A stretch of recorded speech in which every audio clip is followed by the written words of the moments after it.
নমস্কার বন্ধুরা, সকলকে আমার চ্যানেলে স্বাগত। রাজ্য বাজেট পেশ করার সময় রাজ্যের সরকারি কর্মচারী এবং পেনশনারদের জন্য যে 20% ডিআরএস অ্যালাউন্স বা মহার্ঘ ভাতা ঘোষণা করা হয়েছিল, সেই ডিএর এবার সার্কুলার বা অর্ডার জারি করলো রাজ্যের অর্থ দপ্তর। কী বলা হয়েছে সেই অর্ডারে, কবে থেকে ডিআরএস অ্যালাউন্স কার্যকর হতে চলেছে এবং কারা কারা এই সুবিধা পেতে চলেছে, সকল কিছু নিয়ে আজকের ভিডিওতে বিস্তারিতভাবে আলোচনা করব। ভিডিওটি অত্যন্ত গুরুত্বপূর্ণ, তাই প্রথম থেকে শেষ পর্যন্ত অবশ্যই ধৈর্য সহকারে দেখবেন এবং ভালো লেগে থাকলে অবশ্যই একটি লাইক করবেন এবং সকলের সঙ্গে শেয়ার করবেন। আর সেই সাথে এই চ্যানেলে যদি প্রথমবার হয়ে থাকেন, এই রকমের ইনফরমেটিভ ভিডিও আরও দেখার জন্য যারা এখনও পর্যন্ত এই চ্যানেলটিকে সাবস্ক্রাইব করেননি, তারা অবশ্যই চ্যানেলটিকে সাবস্ক্রাইব করে নিতে ভুলবেন না।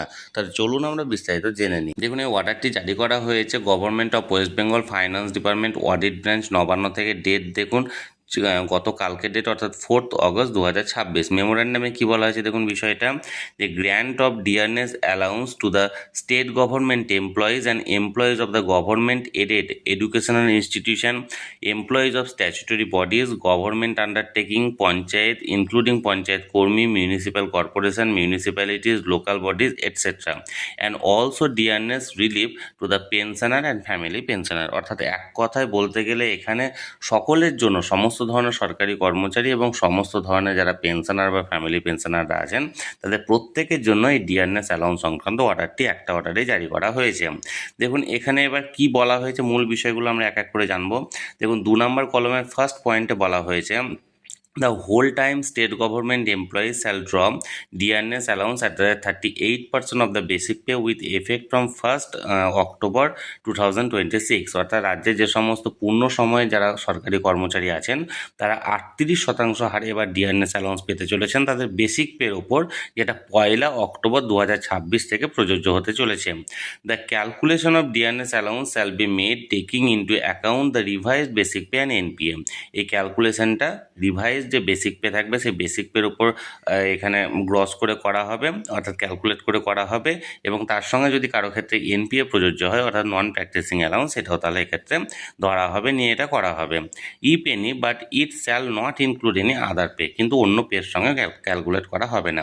এর পাশাপাশি দেখুন নাম্বার 2-এ বলা হয়েছে, the DNS allowance is sanctioned as number 1 above in respect of the state government employees shall be admissible to the teaching and non-teaching employee of the government and educational institution।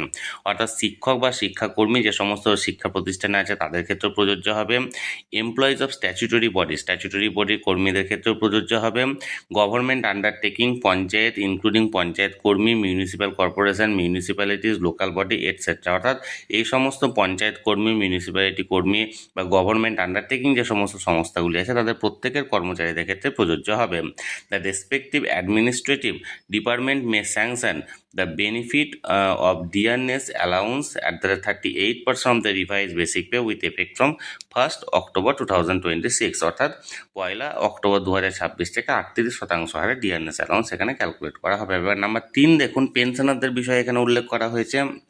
Number 3-এ বলা হয়েছে, number M, the state government pensioner and family pensioner shall draw DRS relief at the 38% of the revise basic pension বা revise family pension with effect from 1st October 2026। অর্থাৎ যারা pensioner বা family pensioner আছেন, তাদের জন্য 1 October 2026 থেকে এখানে revise রেটে যে ডিআরএস রিলিফ বা ডিএ যেটা, সেটা 38% হারে তাদের ক্ষেত্রে প্রযোজ্য হবে। এবার দেখুন এখানে কি বলা হয়েছে, it will be the responsibility of the pension disbursing authority to calculate the quantum of DRS relief on revise pension বা revise family pension payable to each individual case. অর্থাৎ প্রত্যেকটা কেসের ক্ষেত্রে যারা পেনশন সংস্থান অথরিটি আছেন, তারা এটা রিভাইজ করে ক্যালকুলেশন করে পেমেন্ট করবেন। এবং এর পাশাপাশি আর একটা বিষয় এখানে দেখুন, যারা এখানে মানে ধরুন আপনার যে নাম্বার 4-এ, the DRS relief is sanction above 3 in number of the state government pensioner, family pensioner shall also be admissible to the pensioner বা family pensioner of the state aided non government educational institution, statutory bodies, government undertaking, panchayat, municipal corporation, municipalities, local body etc. who are received the revised pension বা revised family pension respective rate হচ্ছে 38% from 1st October 2026। অর্থাৎ প্রথমে যেটা বলা হয়েছিল রাজ্য সরকারি কর্মচারী, সেটার পাশাপাশি এবার রাজ্যে যে সমস্ত মানে আন্ডারটেকিং সংস্থাগুলি আছে, যেমন পঞ্চায়েত সংস্থা বা মিউনিসিপ্যালিটি কর্পোরেশন বা যে সমস্ত শিক্ষা প্রতিষ্ঠানগুলি আছে, সেই সমস্ত কর্মীর বর্তমানে যারা পেনশনার বা ফ্যামিলি পেনশনার আছে তাদের ক্ষেত্রেও প্রযোজ্য হবে। এর পাশাপাশি নাম্বার 5-এ আপনারা দেখুন, এখানে বলা হয়েছে the rate of dearness allowance in respect of the employee mention in প্যারা I above who are drawing pay in the pre-revised pay structure as per recommendation of the 5th pay commission shall be enhanced from 171% to 223% with effect from 1st October 2026। অর্থাৎ যে সমস্ত কর্মীদের ক্ষেত্রে এখনও যে ষষ্ঠ বেতন কমিশন লাগু হয়নি রাজ্যের ক্ষেত্রে, তারা পঞ্চম বেতন কমিশনের আন্ডারে নিজেদের স্যালারি পাচ্ছেন, তাদের ক্ষেত্রে বর্তমানে 171% থেকে 223% ডিয়ারনেস অ্যালাউন্স এখানে ক্যালকুলেট করা হবে। অর্থাৎ তাদের জন্য এখানে এইদিকে 29+23 অর্থাৎ তাদের জন্য এখানে 52% ডিএনএস অ্যালাউন্স বাড়ানো হচ্ছে, এবং সেই সমস্ত পেনশনারদের ক্ষেত্রেও 223% হারে এখানে ডিএনএস অ্যালাউন্স ধরা হচ্ছে।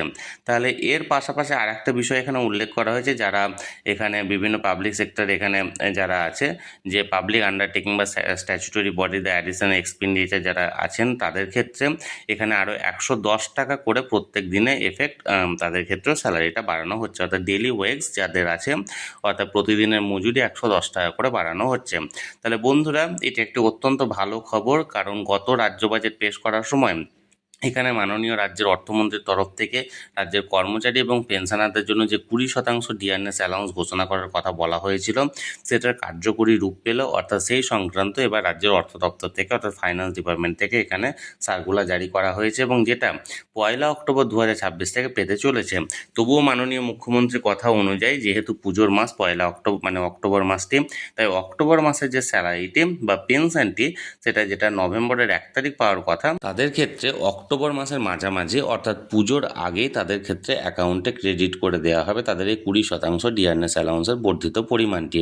অর্থাৎ এক কথায় বলতে গেলে প্রতিটি সরকারি কর্মচারী এবং প্রতিটি পেনশনার পুজোর আগেই তারা তাদের যে অক্টোবর মাসের স্যালারিটি সেটি তারা পেয়ে যাবেন। এটি মাননীয় মুখ্যমন্ত্রীর এখানে প্রতিশ্রুতি দেওয়া হয়েছে, এবং তিনি এটি ক্রেডিট করে দিলে প্রত্যেকটি কর্মচারী এবং পেনশনাররাই উপকৃত হবেন পুজোর মাসের ক্ষেত্রে।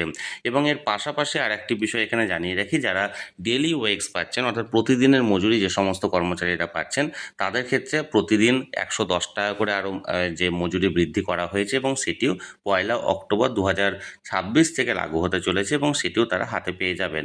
অর্থাৎ এক কথায় বলতে গেলে বাজেটে যে সমস্ত প্রতিশ্রুতি দেওয়া হয়েছিল, সেই সমস্ত প্রতিশ্রুতিগুলি রাজ্য সরকারের তরফ থেকে এবার পালনের পথে হাঁটা হচ্ছে, এবং সেই সংক্রান্ত সার্কুলার জারি করা হয়েছে। তাহলে বন্ধুরা, এখানে রাজ্যের অর্থ দপ্তর থেকে গত রাজ্য বাজেট পেশ করার সময় যে 20% ডিআরএস অ্যালাউন্স ঘোষণা করা হয়েছিল, সেই 20% ডিআরএস অ্যালাউন্স সংক্রান্ত এই অর্ডার কপিটি জারি করা হয়েছে, যেটি আমি আপনাদের সামনে তুলে ধরলাম। এই নিয়ে যদি আপনাদের কোনো প্রশ্ন থাকে অবশ্যই কমেন্ট করতে পারেন, আমি চেষ্টা করব আপনাদের সকলের প্রশ্নের যথাযথ উত্তর দেওয়ার। আর এই ভিডিওটি ভালো লেগে থাকলে অবশ্যই একটি লাইক করুন এবং সকলের সঙ্গে শেয়ার করুন। আর সেই সাথে এই চ্যানেলে যদি প্রথমবার হয়ে থাকেন, এই রকমের ইনফরমেটিভ ভিডিও আরও দেখার জন্য যারা এখনও পর্যন্ত চ্যানেলটিকে সাবস্ক্রাইব করেননি, তারা অবশ্যই চ্যানেলটিকে সাবস্ক্রাইব করে রাখুন। ধন্যবাদ, দেখা হচ্ছে পরের ভিডিওতে।